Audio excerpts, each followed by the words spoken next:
কেউ যদি আমার প্রতিবেশী সম্পর্কে জানতে চায়, তারপর আমি আমার প্রতিবেশীর ভালো খারাপ উভয়টি বললাম, এতে কি আমি গীবতকারীর মধ্যে শামিল হব? না, এটা গীবতের মধ্যে পড়বে না।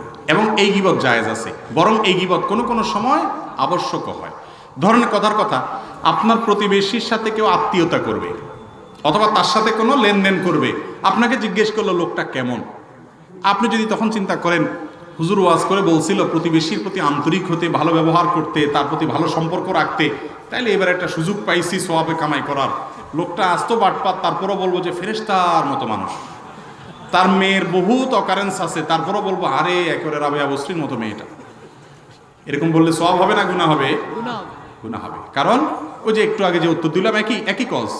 আপনার এই কথার কারণে ওই বেচারা হয়তো তার সাথে আত্মীয়তা করবে, তার সাথে লেনদেন করবে, এরপরে যখন ফাঁসবে লোকটার আপনি ক্ষতি করলেন কি করলেন না, এটা জায়েজ না।